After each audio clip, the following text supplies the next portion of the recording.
Welcome to another edition of the Bolt Crew podcast. Dave Palet, Josh Palet, and Mario Herron doing our second show of the week.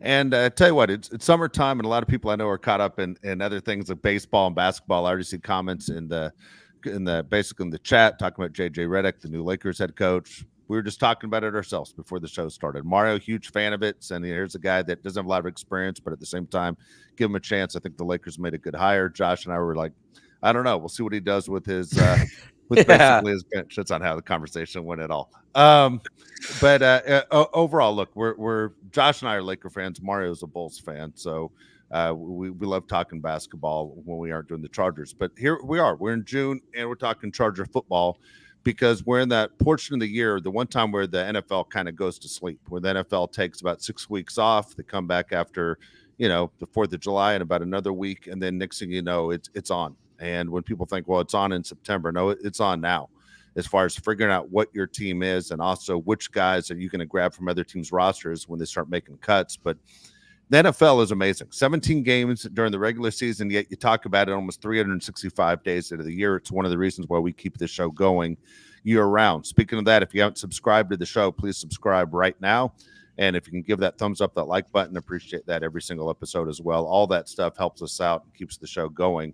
But again, we appreciate the opportunity for you to jump into the chat as we are in situations like, this time of year. This is where the chat becomes important to the show. We want to hear what you have to say about this Charger team, about the AFC West, moving forward, some of the things you like, some of the things that concern you, and hopefully we can get answers for you regarding all that. But overall, Charger football, very interesting because, guys, I don't know about you, but every day I look up and I have notifications set up to find out anything, Charger news, which in the past has always been, let's be honest, it's always been soft, right? It's nothing major because when you look at the big names and the big, franchises in the NFL, you have your Chiefs, you have your Cowboys, you have your basically Jets that everybody talks about all the time. But the Chargers are that team that even in LA sometimes can get, forgotten. The deal is we've talked about since basically last November is Jim Harbaugh is a guy that has kind of changed this. Justin Herbert's a guy that's going to change this. And this is year one, in my opinion, of Charger football in Los Angeles of saying they're now moving forward to a team you're going to talk about because even though Jim Harbaugh is not that guy, Josh, that will say, hey, look at me, he becomes the look at me guy. And everything I do is look at me because of his history of success of winning.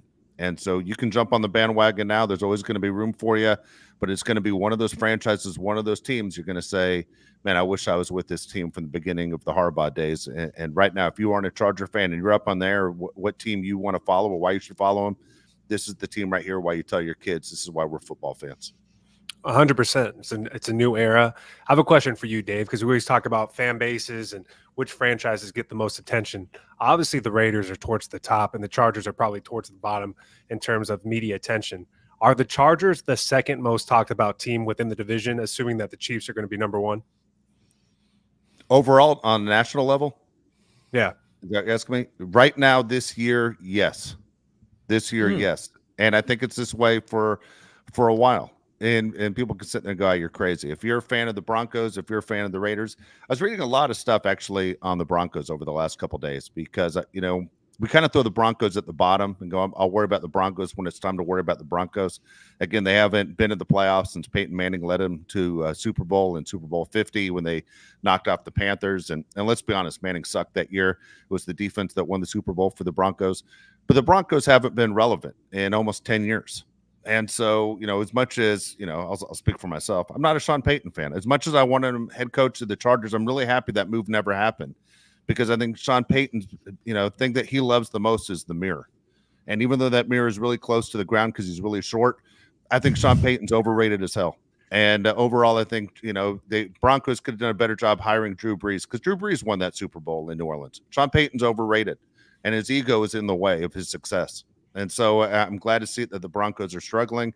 But when I sit there and I look at teams like, we'll go with the Raiders. And the Raiders, with their 3 Super Bowl wins, the Raiders haven't won a Super Bowl since January of 1984. The 83 season was their year. That's a long time.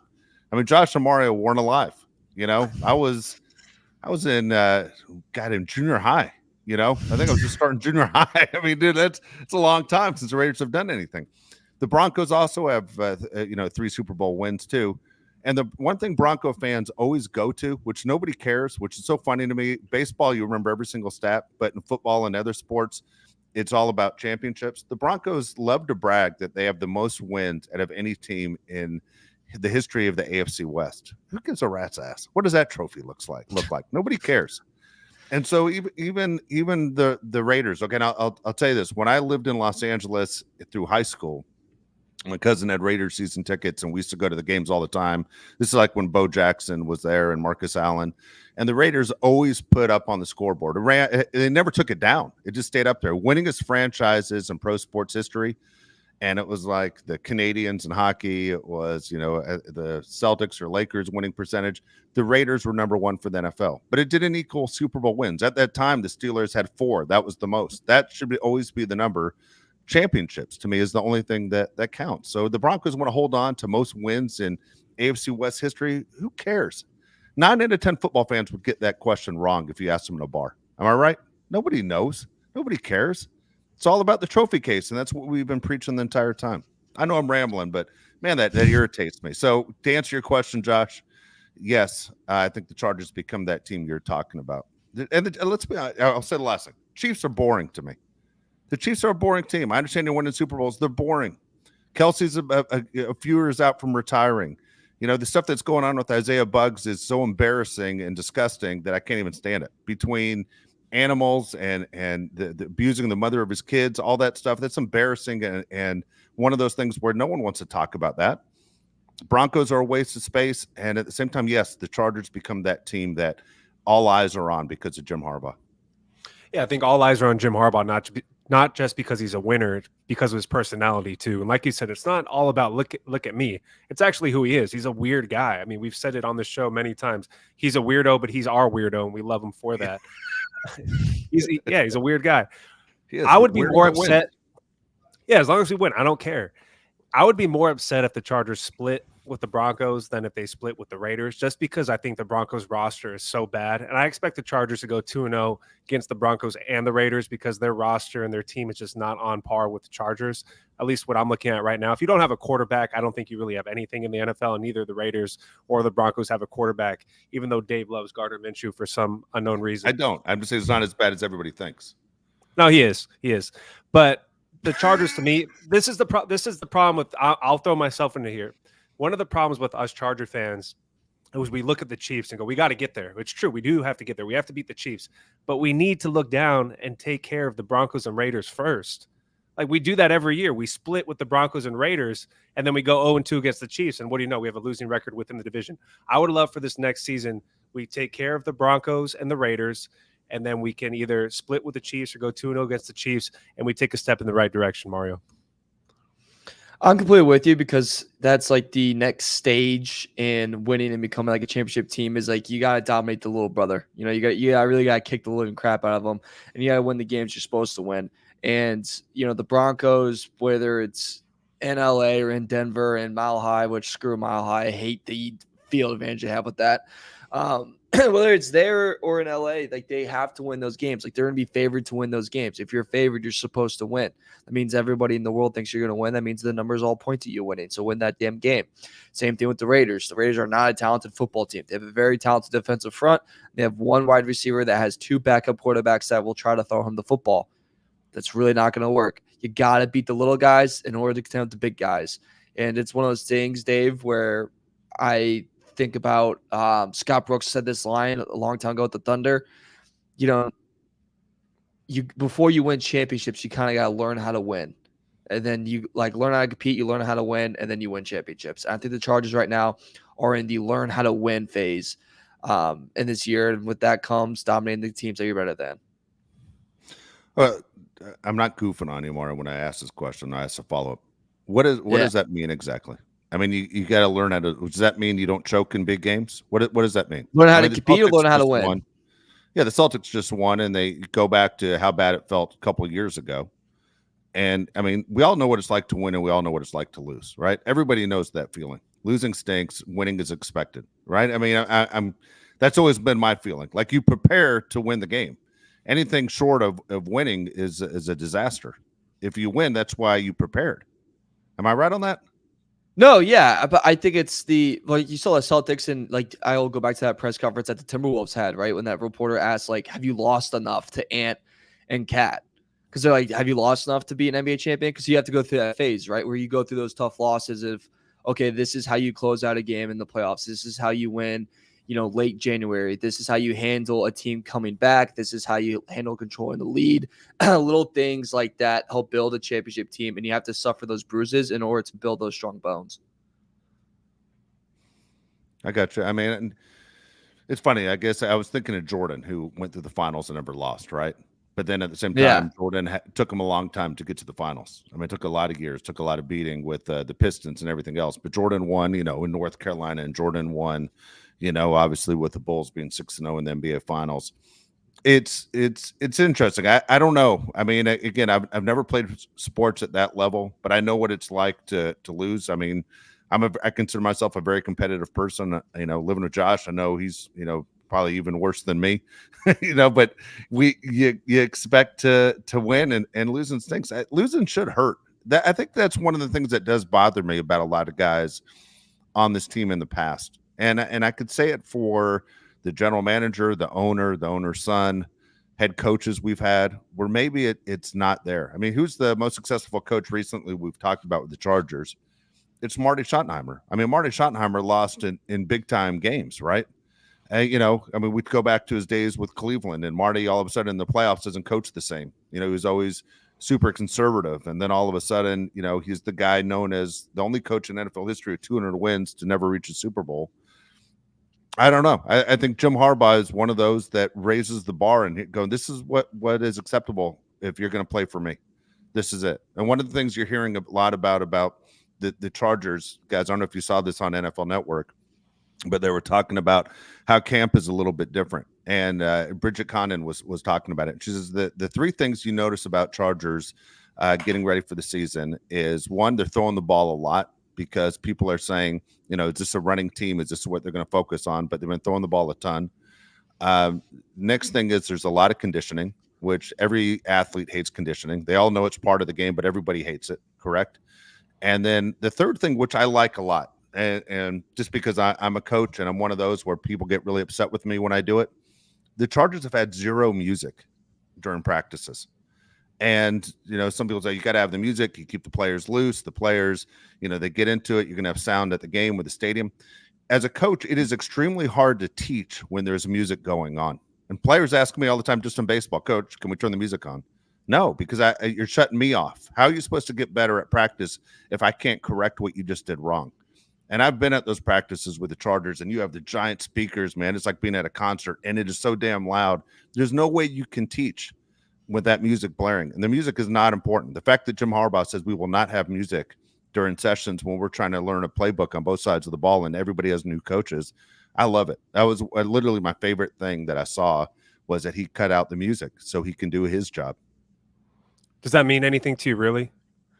Like if you play 100%. Music or not play music? Well, yeah, why?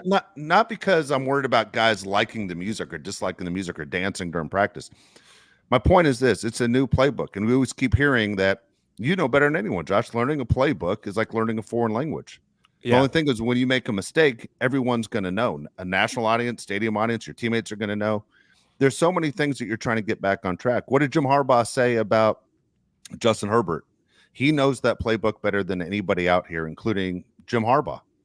Says only those see, only those see knows it better. But he goes, he has really worked hard on this.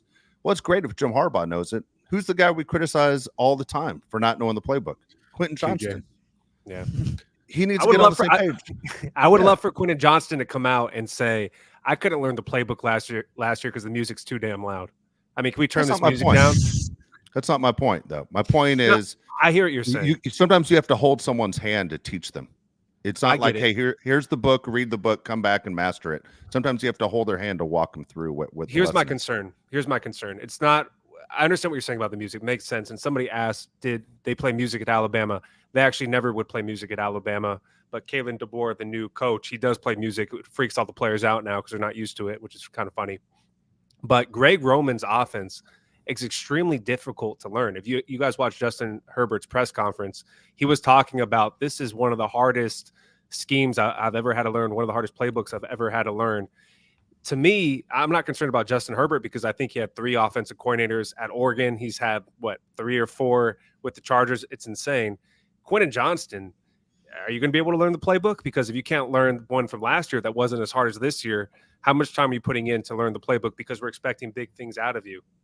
To me, the Chargers have a higher standard with this new team with Jim Harbaugh, but learning the playbook is no joke. It's like learning a foreign language, especially with a guy like Greg Roman who has 1,000 different run schemes. And you guys might be thinking that's not hard to learn. It is so hard to learn when you can call one play and it could be interpreted in 100 different ways. And every single coach too, like no matter what level you're at, they want you to know the playbook now. So by the time you hit late July, August, it's not, reteaching everything. It's like, no, we can hit the ground running, right? Like we wanted to make sure you know the playbook like the back of your hand and you kind of get it going from there. So right now it's obviously like a very hard learning period, if you will. The music thing, like that cracks me up just because it's such as soon as I saw it in the rundown, I knew I was like, Dave's going to freaking love the no music. It's such a good, like, old man take of no music. You don't deserve it. But it makes sense though. I know your point. From a teaching aspect, completely. Yeah. You know who I thought of, guys, by the way, besides Quentin Johnson? And I guarantee you there's no one who's listening to the show right now that's on the same page as me on this. Josh might shake his head once I say his name. The guy who is supposed to have all the ability in the world was a first-round pick and has been a bust in the league because, number one, he doesn't always get the right assignment, which makes me wonder about, how's he picking things up. I watched him in college. He's offsides all the time. He's always jumping. It's Alex Leatherwood. Am I right, Josh? Like Alex Leatherwood, you look at him and go, this guy should be like a future Hall of Famer. And there's a reason he's on his 3rd NFL team in like 4 years, is because Alex Leatherwood, and I don't know if he's either not smart or can't pick it up or loses concentration, but whenever you see an offensive lineman jump, it is so frustrating. And we talk about momentum all the time in football. It is a big momentum kill for the offense when you got to go walk back because of an offensive lineman jumped. And Leatherwood jumps all the time.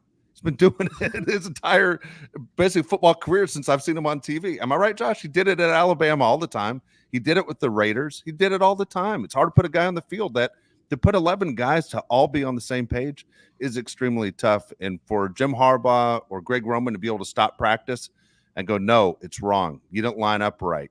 You weren't in this situation. You didn't do this right. To be able to stop and get all guys on the same page. The one guy I'm not concerned about is Justin Herbert. Everyone else trying to learn this and be on the same page is really important. And does Harbaugh strike you as the kind of guy that accepts those kind of mistakes? Those are what you consider mental mistakes. I mean, I'm not really concerned about a backup guard, but how about this? Every time that Alex Leatherwood jumps offsides, me and Mario will take a shot on the side. Yeah, we'll do it. Drunk by 10:05. You know what? We're probably not going to take a shot because Alex Leatherwood's probably not going to play if he makes the team. Play.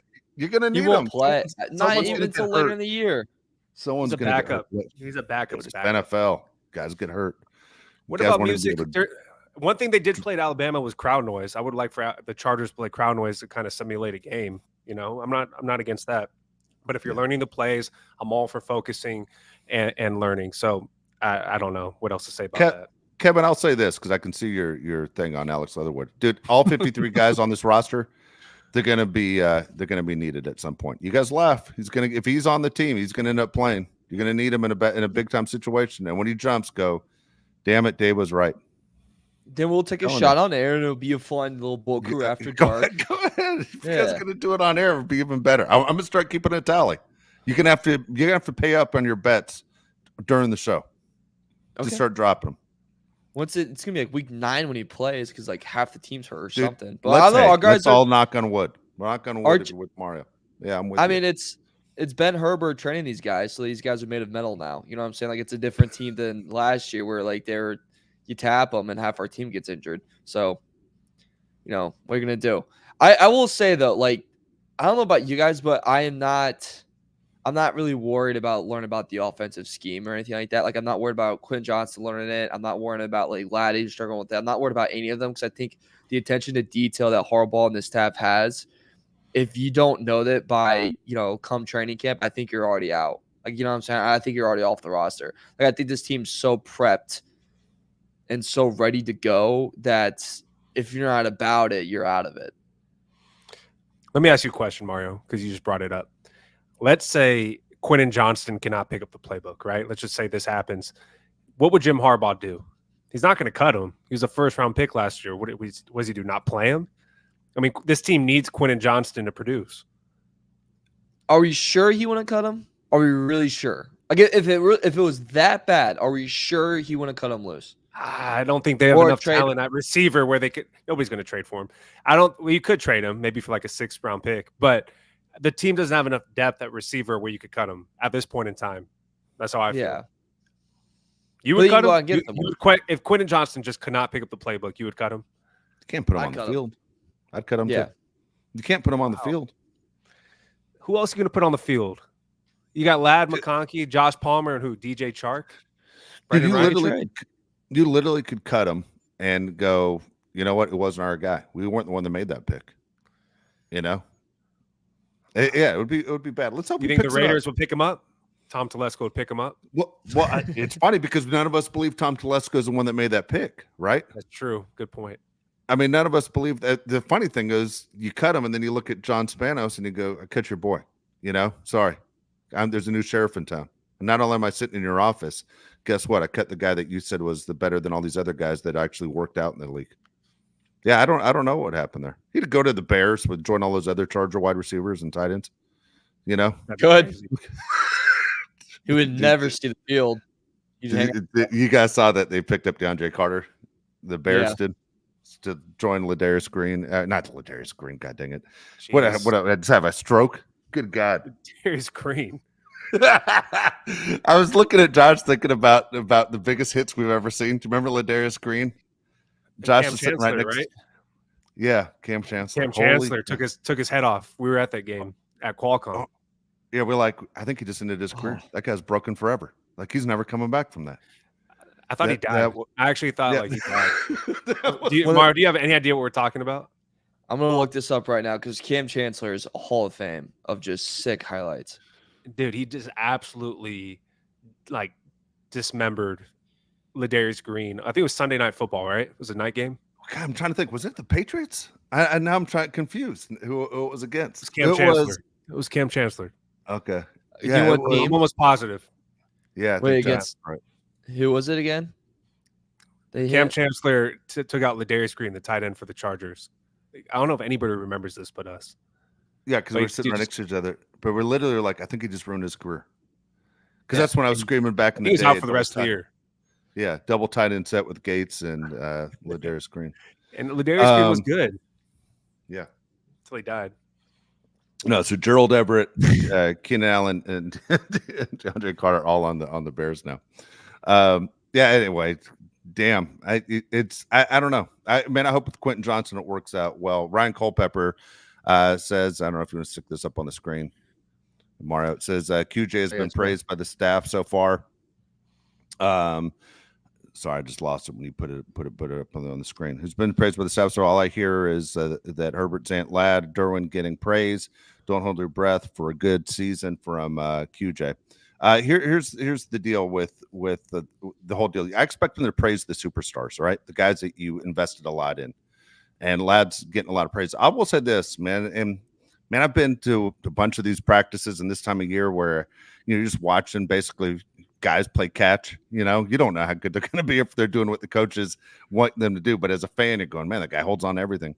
Ladd McConkey looks ridiculously good. Like his hands look fantastic. He looks like he's running crisp routes and his hand there's never a bobble. Everything just sticks. He looks fantastic. You could see exactly why the Chargers drafted him.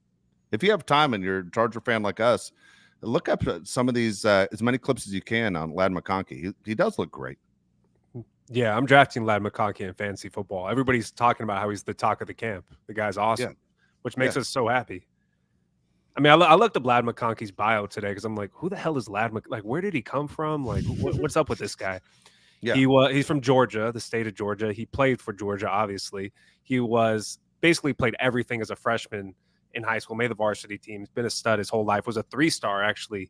Georgia picked him up. He was a scout team player, then played as a redshirt freshman, had 5 touchdowns, and then he kind of took off from there. Last season, he was hurt a lot. Ladd McConkey's untapped potential. And I think the guys throwing at him were Carson Beck, and then I'm drawing a blank, the guy that got for the Rams. The Benson. old man. Yeah, Stetson Bennett. He's never had a quarterback that throws the ball all over the field like Justin Herbert. So I think Ladd McConkey is completely untapped potential. Yeah, Stetson Bennett coming back, by the way. Did you guys just throw his name out there? He looked jacked in some like training camp thing they posted. I remember I saw something like that where he looked good, but yeah, who the freaking knows? He looks like he's just going to be a good guy to stay in the name game going forward of college football. Do you guys not remember Ladd at Georgia? Like I remember every game always paying attention to him because I was like, God, this guy is. I mean, his just route running was always so nice, and he was able to always get open at like the most important time. And it was just very funny because you look at this guy with his helmet off. There's no way in how this guy sees any time in SEC football, let alone at Georgia. And they're like, oh, he's like, one of their best targets. He's like always open. He's like dominating these guys. So, look, I draft him for fantasy, draft him, and anything you got. I think he's gonna have a really big season for the Chargers, especially because I wouldn't be surprised, guys, if Chargers start run heavy and they slowly start opening up more to passing as we go throughout the year, right? Like that's something I wouldn't be surprised with them doing when we see maybe, heavy load on the running backs early on. And then as you get longer in the season, really set myself up for that one. But as the season goes on, you see Herbert really start throwing the ball downfield. And why don't you have to get your head in the gutter? What about that? What about that? How about that for an example? Dude, don't deflect. You grow up. I mean, don't deflect. Why would we grow up? I've always deflected. Like neither one of us had a thing, but you just started screaming at us. I don't know, man, about how to attack that. I mean, it's almost the opposite of what you hear about a lot of teams do, right? They try and, strike early and they try and stretch the field and they want the defensive backs on their heels. It sounds like the Chargers, even though, as I said to you before, that NFL Network's reporting that they're passing the ball a ton in practice, that they're going to see what they can do to control the game the best they can, meaning let's get first down after first down, move the ball downfield the best we can, and then not turn the ball over, right? We're going to try and play mistake-free football. That's what it looks like Greg Roman's offense is. Now, I don't know if you can do that on 80 or drives consistently, right? Because what happens, Josh? You get in the red zone and you're done. Now, unless the idea is, hey, we're going to sit there and we're going to control the clock and we're going to hand the ball off the best we can, and we're going to play a bunch of low-scoring games. We got an outstanding kicker, and we're going to win a bunch of games, by the score of 16-13. I have no idea. I'm curious to see. But what do we say in sports all the time? It's one thing to be bad, but to be bad and boring is the worst thing. And so it kind of makes you a little bit nervous. Are we going to be a bad and boring team, or are we going to be a team that nobody wants to watch, but we're going to win those low-scoring games? They're going to be an interesting team. The Chargers are going to be one of those teams people have their eyes on because they're the unknown. Ryan Culpepper took my comment right from me right there. They're not in pads. That's why they're not running the ball. They're throwing it all over because they're not hitting anybody. When the report came out that Justin Herbert had 5 touchdowns, I'm like, yeah, because he's not getting his head smashed into the dirt because the offensive line can't block. That's why he threw 5 touchdowns. Let's see what Justin Herbert looks like when they're blocking guys, right? That's the whole thing we want to see this next season. Can the Chargers protect Justin Herbert? Because they've done an awful job of that the last few seasons. So, yeah, I'm excited about it because you don't really know what the Chargers are going to be. Are they going to sign another running back? That's the question that I'm interested in. I know we just drafted a running back, so maybe they don't need a 4th one. But who knows, man? If you're running the ball so many times, you're going to need guys to run the ball, especially with J.K. Dobbins. You never know if he's going to stay healthy. Gus Edwards got banged up last weweek. You kind of know. Hey, I'm going to play. Know. J.K. stands for just kidding. I'm not going to play. Yeah.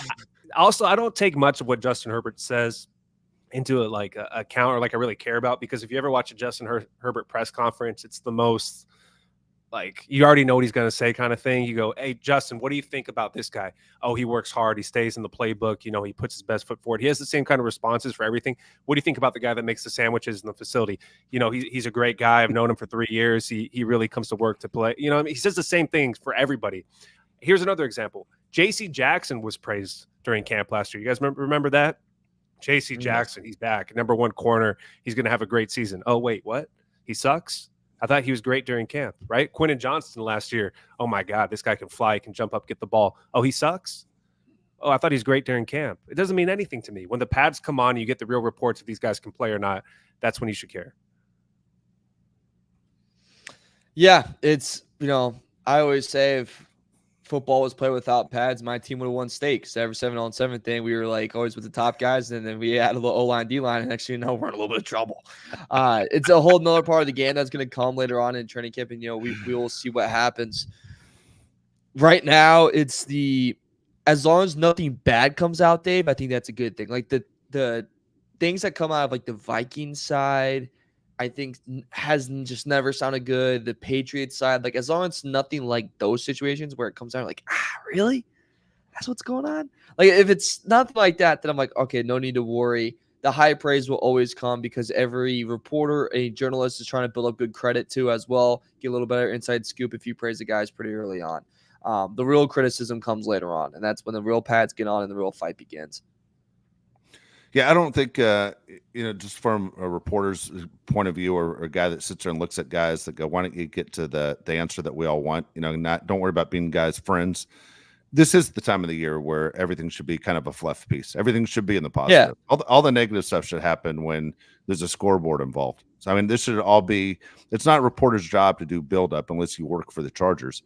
But if you're, whatever publication – or you're the NFL Network and you're assigned to the Chargers, it should be all feel-good stuff because every team out there is telling their fan base, we can win this year.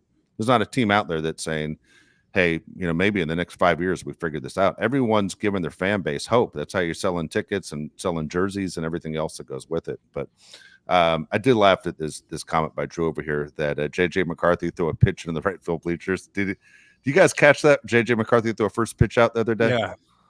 Oh my God. I missed it. It was that bad? Dude, I couldn't even follow I almost cussed. I couldn't even follow the ball. I watched it like 10 times and I'm like, I don't even know where the ball is.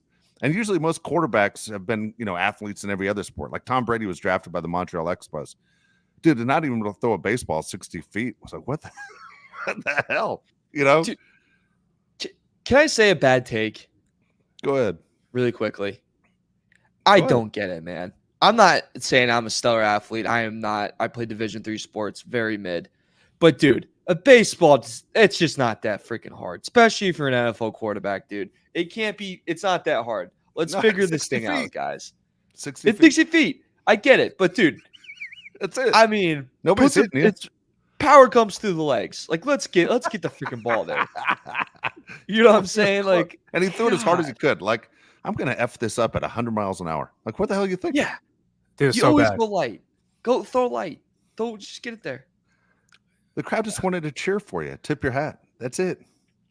Dude, George W. Bush threw it better than J.J. McCarthy. Dude, it might have been the best thing George W. Bush that ever was for did. freedom. To a cutter. That was for freedom. That was for freedom. Yeah, I don't know, man. It was that's something else. I don't know. I like where things are at right now. I like everything about what's happening with the Chargers. You feel like they're building momentum. Jim Harbaugh, I think, is doing a pretty good job from what we see as far as making these guys believe in themselves. I want to bring this up too. So we always like to see all the hype on your team, right? So CBS Sports put together their top 100. All right. And there are 3 Chargers who made the top 100. You guys have any guess which 3 made the top 100? Herbert, James, Herbert. You said Herbert, Mac, and Derwin James. You said Mario? Yeah. What about you, Josh? I know I'm looking at the answer right now, but I would have guessed the same thing as Mario. Okay. So the 3 are Justin Herbert came in at number 41, which is ridiculous that a quarterback would be 41. I'm sorry. I mean, the quarterbacks literally should be the top 32. They're the most important guys on the team. Last year, Justin Herbert was at 22, dropped to 41. Rashawn Slater is number 69.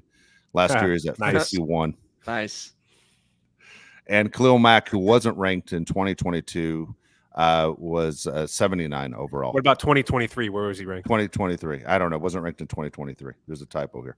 So here we go. So honorable mention, Derwin James and Joey Bosa. Okay. Why is Joey Bosa an honorable mention? He hasn't done anything. That's what I don't understand.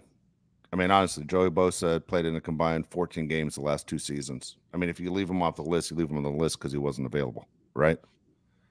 I mean, how can you rank a guy that wasn't available?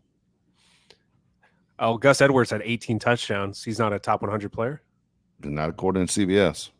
I'm just telling you what the lists are. I mean, there's always going to be a bunch of lists. I think the list that we all pay attention to is the one that NFL Network does, right? Where the players bank the picks. That's the one to me to see how your peers judge you. I always think is very interesting. That's the best one. Trying to think who else could even be part of the list.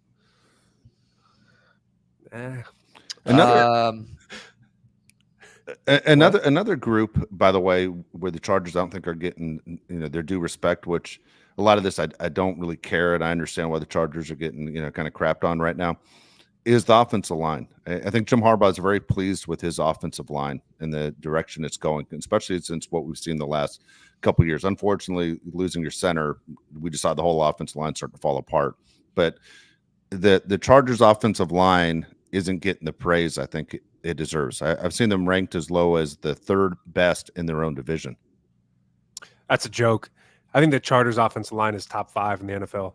Like, that's how good I think they could be. Really good. And if you hear Jim Harbaugh talk about it, it's the strongest point. Yeah, I agree. That's why I brought it up. Mario, do you agree with that? Chargers offensive line has to be one of the major strengths to this team right now. Yeah, I would say that or the D-line, right? Probably the two strengths of the team besides the quarterback position. But I think those are probably the two biggest strengths. The third in the division, I think, is a little shafty. But at the same time, I mean, Herbert was about to get killed last year, so I kind of get it. We upgraded Joe Alt, so kind of throw that in there as well. I don't really get that, but honestly, guys, I'd rather take the Charger hate in the offseason than the Charger love, because we get the Charger love too often, and then we poop down our leg. So I'd rather get the hate to start, and then we get the love later, if you know what I mean. I think the Chargers' offensive line is going to be really good. I mean, Jim Harbaugh praises Trey. This is one thing that drives me absolutely out of my mind crazy, is he talks about Trey Pipkins like he's Larry Allen, and I don't get that at all. We know what he is. Like, I understand talking a guy up like you're excited to boost his confidence, but him talking about Trey Pipkins like he's one of the best linemen in the league drives me out of my mind. Like, we've all watched Trey Pipkins play. If Trey Pipkins can play guard, because we know he can't play tackle, it's a huge boost, obviously, for the Chargers. But offensive line should be a huge improvement. Bradley Bozeman is one of the more underrated centers in the NFL. Really smart guy, really big dude too, which I think the Chargers are trying to make an emphasis on getting big offensive linemen. I think it's going to be a strong point of the team. And Mario, I like the edge rushers, but interior D-line, I think that's a big question mark. Do we have anybody that can stop the run consistently? Maybe. I'm not sure yet. Dave? No, I thought he said he was asking the question to you. I'm sorry about that. I thought he said he called your name. I mean, Morgan Fox, I throw that in there. Like, he's not bad, but again, it's not like he's a constant every down guy. So I do get your point on that. So according to a couple articles I read, they're saying the Broncos have the best O-line in the division. Now I'm going, all right. Not exactly sure. I know what the Chargers have, and one reason I think that, as you said, Josh, that Joe Harbaugh's always talking about Trey Pipkins. I think he knows he's the weak spot on this line. He's not worried about anyone else on that line but him, and so he's talking him up through almost like through praise. I'm going to make this guy believe in himself. So before we can believe in him, he needs to believe in himself that he can actually handle this job. Now, it's funny when you look at different people that put depth charts together for the NFL. They don't even have him as a starter. Now, Jim Harbaugh has made it clear. He announced his offensive line 2 weeks ago, about who his starters are already. It's one of the things that they've already figured out. These are our starters going into week 1 in the NFL season. So Jim Harbaugh is not shying away from what he expects from these guys. One of the question marks, of course, is Joe Alt. Can he play right tackle? And right now it doesn't seem like it's a concern. We'll find out if it's a concern. I hope we don't find out it's a concern, because it'll be 2 years back to back where you draft a guy in the first round and you aren't getting what you thought you were drafting. And he needs to show up and be great at this from day one. So 3 of the 5 starting offensive linemen are first-round picks, correct? Slater, Johnson, and Alt. I mean, for God's sakes, if you have 3 first-round pick offensive linemen, you better be freaking good. I mean, come on now. Let's go. I'll give you out of 10 how sure I am of each guy, okay? Rashawn Slater, if he's healthy, 10 out of 10, one of the best left tackles in the NFL. Zion Johnson has been a disappointment up to this point, 6 out of 10. Bradley Bozeman, 7 out of 10. He just was on a horrible team last year with the Panthers. Trey Pipkins, 3 out of 10. I have no idea what he's going to do. Joe Alt, I'll go 8 out of 10. If he can play right tackle at all, it's an upgrade from Trey Pipkins. Horrible last year. Dude, Justin Herbert had no time from the right side. He got his face beaten in. You're Also, Dave, what outlet was this from? Because Pro Football Network has the Chargers a couple spots above the Denver Broncos when it comes to O-line. They have Chargers at 14, and then Broncos at 17. Yeah, Chiefs and at 7. it was actually a publication I think this one was out of Denver. This one was out of Denver. Oh my God. Oh, bias, dude. Lead with What that. are you doing? Lead with that. And I'm not leading with it. Propaganda? It made for Don't better. ever propaganda. It made a better part of the show. It's supposed to get you fired up, and it did. How do I know what direction everyone in the comments make fun of Dave because that was propaganda. Really, it worked. You could look how fired up you are. Blood pressure's a little high right now, isn't it? It is because I was like, "There's no way that's right." Like I kept searching because I was like, "What I want to find it." That's so. What am I doing? I'm reading everything I can possibly read and watching as much as I can watch. You're reading the Rocky Mountain News on this show. Don't do that. I wasn't reading the Rocky Mountain News. It wasn't the Rocky Mountain News. The guy was probably off mushrooms writing that. Oh boy. Let's get to the start comments, Mario. Okay. All right. Start comments. We'll go back to the top because what we missed earlier. Roberto Castellano. I don't know, dude. If I pronounced your name wrong, my bad. Bolt up. How'd you guys react when we left San Diego? Love the show. Oh, super pissed. I mean, I'm from San Diego. I was very upset at the time. Dave was doing a morning sports show in San Diego. He told everyone it was going to happen before it happened. For the Charger station. Yeah, for the Charger station. They called him Diablo, which is still his nickname to this day. Yeah. I was super pissed, but I kind of saw it coming because the city of San Diego wasn't going to build the stadium. I mean, it is what it is.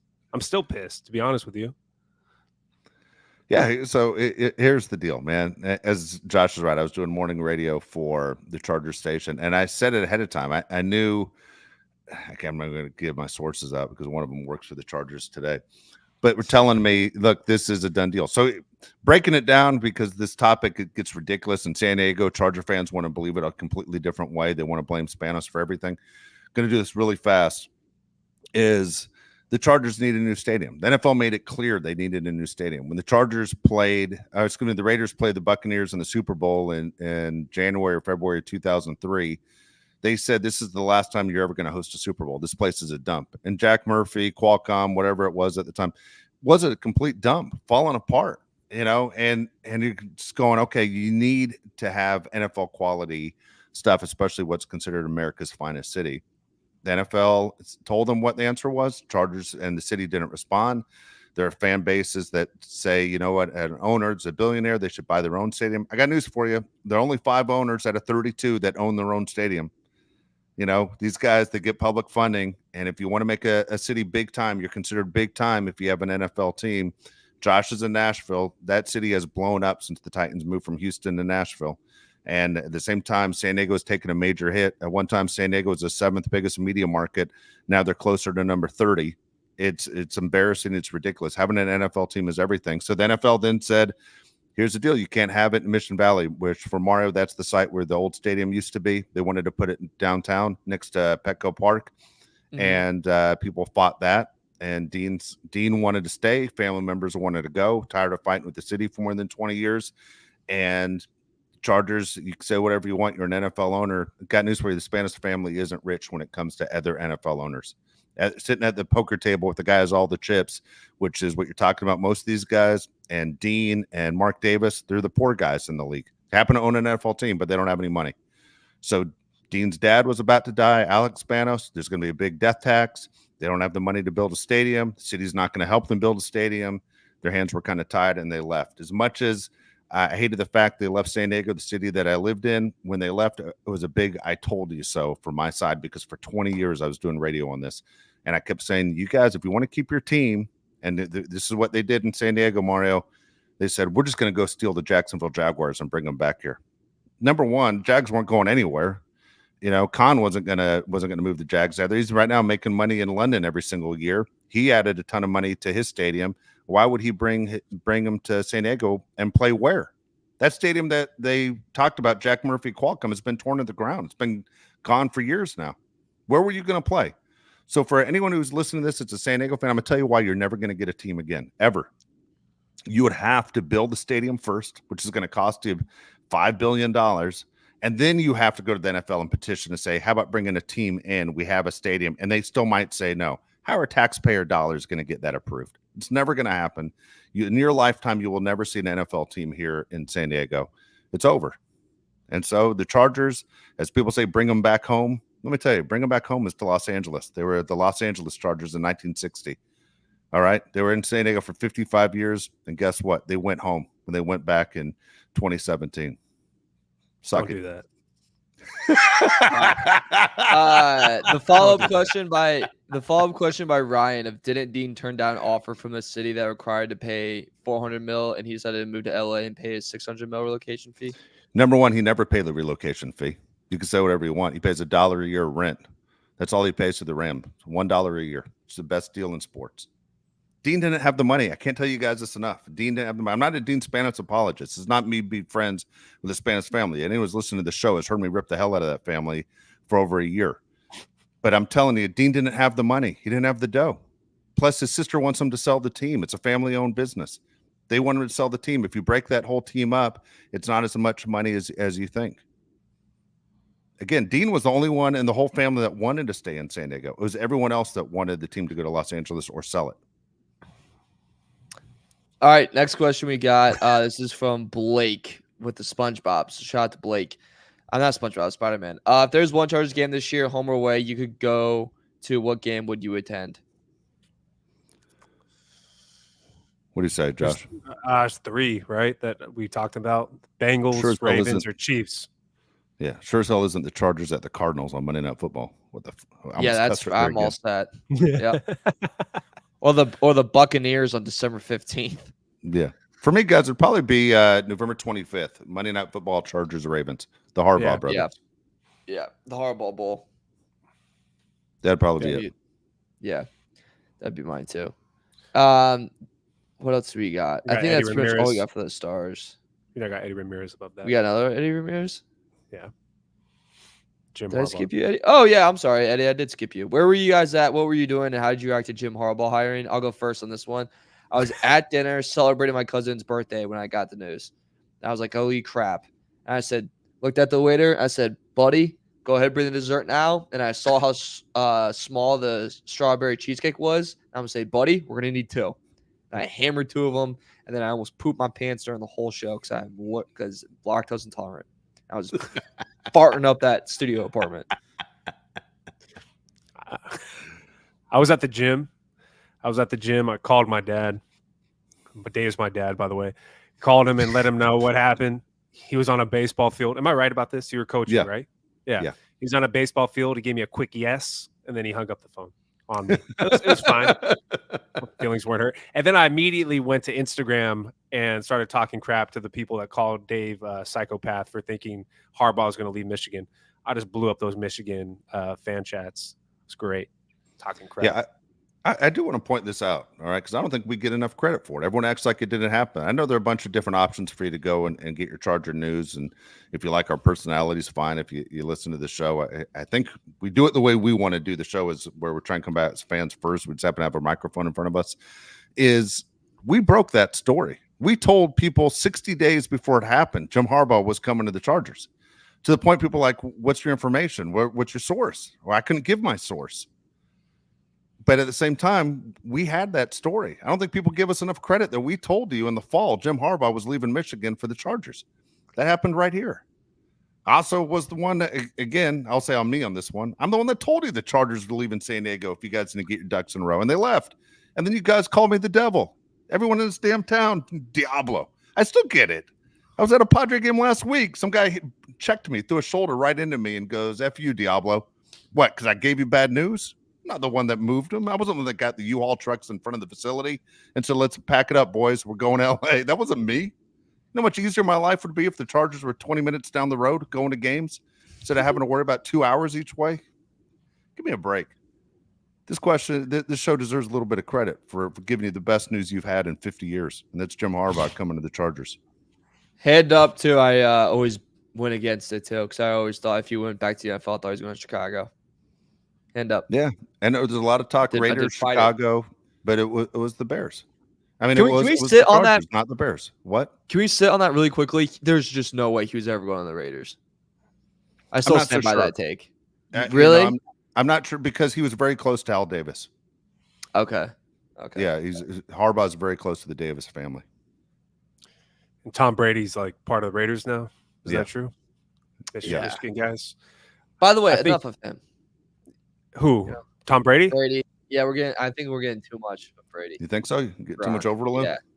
Too much overload. I tell you, I like him more now than I ever did, man. I like him. Number one, he cusses like crazy. I kind of dig it. Yeah. I want to see what happens when he's on live TV. Can he hold it in? Because nobody drops F-bombs like Tom Brady. And two, I think he's given a lot of good advice out to people who are young and old that play sports, man, about what it takes. You know, he wasn't the greatest athlete of all time, but man, did he go down as one of the greatest of all time, dominating his sport for sure, because he outworked everybody. You know, he put things aside and made other things important. I wish the guys on this Charger team would put things aside and make this their number one priority. Call him out. Who? Oh, it's Joey. I mean, God dang. Saw that coming. Joey's going to go down as the guy. I'm sorry. I know I try not to do this every show. Joey's going to go down as the guy that had the most ability, that did the least with it. Name another guy. I can't even think of another Charger. Who? Quentin Johnston. Oh, dude, I never thought I expected anything from Quentin. I mean, come on. The guy that was always known you hated that from day one. Yeah, pan hands, alligator arms. And I didn't know he was dumb as a rock, but according to, you know, the NFL game last year, when it came out that Kellen Moore gave inside information that the guy can't put it together. Yeah, I didn't expect anything from Quentin Johnson. There was not one time I wanted the Chargers to draft him. I was disappointed from day one. But Joey Bosa was a guy I saw through high school. Josh and I were all into recruiting. Where's he going? Where's Nick Bosa going? Well, we followed that family all the way through. And then when the Chargers drafted him, I'm like, great. Now that he's here, hopefully he plays like he dominated Ohio State. Then he gets here and gets a couple paychecks. When they moved to LA, everything changed. He was angry all the time. Hated the locker room, wanted out of the game. As soon as the game was over, first guy to jump out of there. Like, I don't even think he showered. He just grabbed his wallet and his keys and just walked to the car. That's gross. Just complained about everything. He complained about everything. That's out the window, right? With Jim Harbaugh, that's gone. He can't do that anymore. It has to be. Let's hold this guy accountable. No. Won't be the guy. Did you just answer Isaiah's question without reading it? No. Oh, okay. Go ahead. Yeah, I didn't either. You know, my answer is no. I'm. Yeah. That's what you just answered the question without even reading it. I mean, just honestly, I did not watch the UFL championship. I did not watch the UFL. Y'all watched the UFL championship, and we're 0 for 3. Yeah, we did not watch it. Put B. Hannon's question up there, Mario. B. Hannon? Yeah. Would you rather watch? No, we're not. Nope. No. No. I have a job. No. All right, we should answer the question, the title of the show, right, Mario? Oh, yeah, it only took us 52 minutes. All right, let's go to what award can Herbert win in 2024? So there's 3 awards he's honestly eligible for: MVP, Offensive Player of the Year, Comeback Player of the Year. MVP, we all know, is a quarterback award. Offensive Player of the Year is pretty much a running back or receiver award. Comeback Player of the Year. By the way, big thing on Comeback Player of the Year is they're telling all the writers, they're telling like everyone, they had to come back from like an injury or something like bad happening, pretty much. After the whole Flacco thing and Geno Smith went in at the year before, they're putting a big emphasis on that. So that's just something how that's going to change and come back. Out of those 3 guys, which one do you think Herbert kind of has the best chance to win? It's only one award that he can win. It's going to be Comeback Player of the Year because he got hurt. He's not going to win it. He's not going to win MVP with the team they have right now, and he's not going to win. I mean, most handoffs, right? Is that an award this year? They put that one in rotation. Yeah, Comeback Player of the Year is the only one he could win, I think, Mario, just because he was hurt last season. That's the one that fits, but I don't even think most NFL fans realize that he you know what I mean? Like, how many people paid attention to the Chargers when they started losing? Like, it wasn't like Joe Flacco, who had been in the league forever and all of a sudden was great, or the kid on the Bills that basically died on the field and came back. You know what I mean? You say, oh God, like I'm the one that did it. I'm not the one that did it. What are you talking about? I don't think he should have been. Yeah, everybody gave him the award because of what happened. Like, I don't agree with that. Right? I don't. Maybe I shouldn't have said that. Well, okay. Hey, since we're here, I mean, technically, the guy came back from the dead. and lived, Yeah. but he didn't really help the Bills win. Joe Flacco literally helped the Browns win. Yeah, I thought that award was supposed to be like your performance on the field. Yeah, I mean, That Joe exactly. Flacco not only helped the Browns win, they have video of him sleeping while he was doing it. You know, remember when he was on the bench, he just kind of takes a quick nap and then he comes right back and keeps playing. So sick. That was insane. Joe Flacco was crazy good last year. I told you my favorite Joe Flacco moment last year was after the last game of the season, where he huddles the team together in the locker room and he goes, "Bring it in." Everybody brings it in, lowers his voice. Do you know what I'm about to say? Do you know what I'm saying? Go ahead. I forget what he said, but go ahead. He brings everybody in, right? Moment of silence, looks everybody in the eye, circles the room.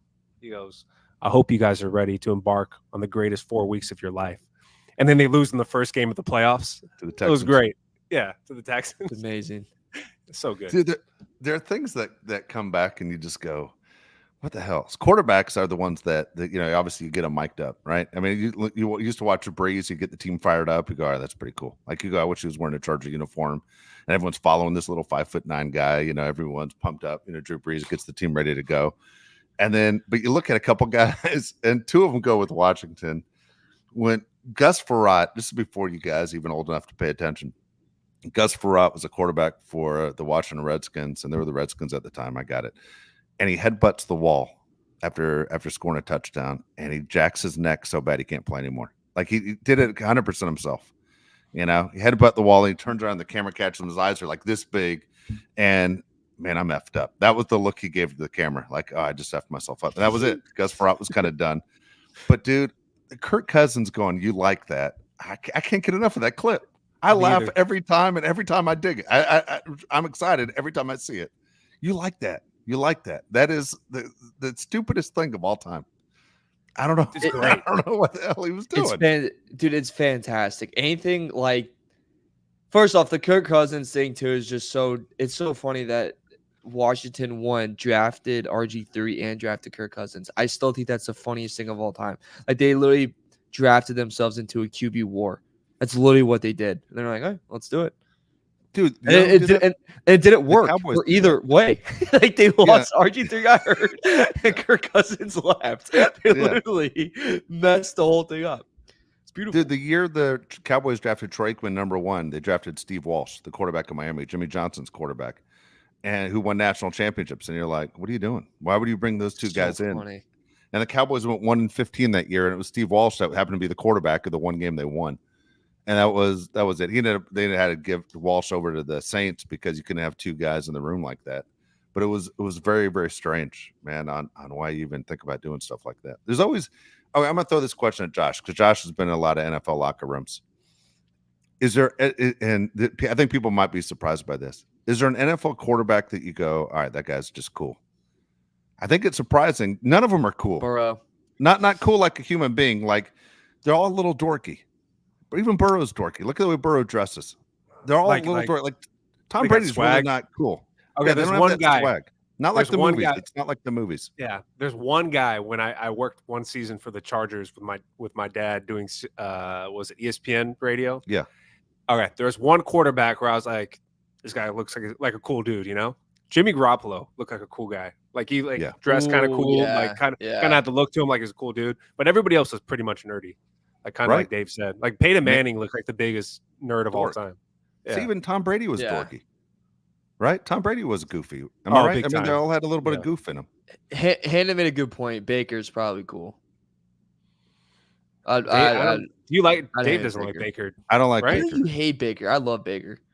And I don't root against Baker. The clip that Baker I can't get out of my mind is when Baker thought he was going to run from the cops in Oklahoma. Yep. And he got tackled against that brick wall, and you're like, dude, you can't get away from the cops. Like what? Dude, that you're a Heisman Trophy winner. Bad. You can't get away from the cops.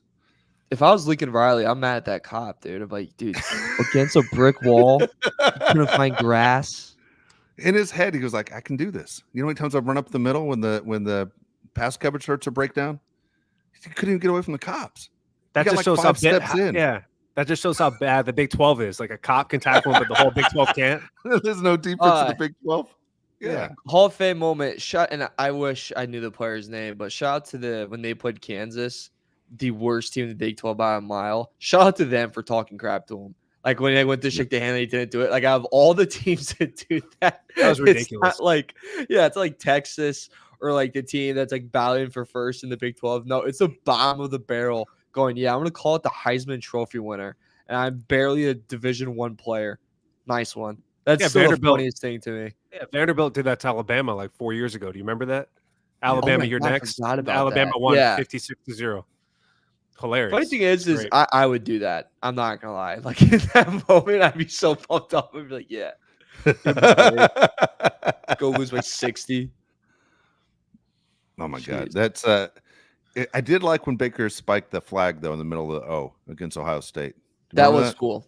Yeah, and then he ended up playing for the Browns, where everyone's an Ohio State fan. That's a Browns fan. Like it's like that didn't work out exactly the way I thought. Shout out to all the loser media members too that made a bigger deal about that than they should have too. There's nothing else to do in Columbus. That's what you're gonna do. Yeah, that's true. Don't step on Lucky. Yeah. Okay. Does AK have a question for you, Josh, that you didn't answer before we get out of here?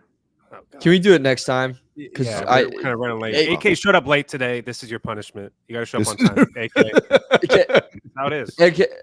And I also just AK for future thought, just put the question in. When you say my question sent, can someone answer? Like then we have to scroll back. Just copy and paste it, brother. Just keep copy and pasting it until we say it. Let's just do that. Yeah. How about we do that from now on? You just copy and paste it until we say it. I like that option. Yeah. By the way, brother, Sunshine from Remember the Titans was cool. He was till he kissed his teammate. That was kind of weird. Yeah, that was cool. By the way, walking up, I was walking into the building today, and I got the classic. Hey, you look like you're from California. Thanks. You do. I'm not. Yeah, but then it's the look on people's face every time I tell them I don't surf. Just really. I mean, it's just like if I had 9 lives, it takes a life. Like, so where do you surf at? I don't surf. And you just see like the hope go away from them. Surf the web. What are you doing? Yeah. Surf the web. Dude, why don't you just tell them you're a surfer? They wouldn't know. I surf Hinge at 2 a.m. in the morning on a Saturday night. I don't know. You just don't drop it. You guys all know Danny McBride is.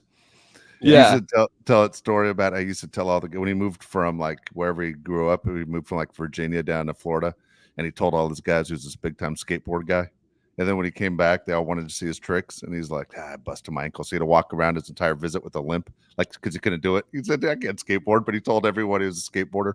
Cracked me up. I love that. Anyway, hey, just lie. Tell him you're a surfer. There's nowhere to surf in Washington, D.C., so that's what you miss. All right, we'll get out of here. Mario's doing the watch deal. I got you. I saw you look at that watch. It's all right. I got stuff to do. So, look, leave your comments again on YouTube. If you missed the show and you're watching it right now, please leave the comments. We'll try to answer all those the best we can. If you haven't subscribed to the show, we need you to do that. Also, push the like button as well. I appreciate you, of course, following the show. We have a great time with it. So, for Mario Herron, Josh Palet, I'm Dave Palet. We'll see you next time.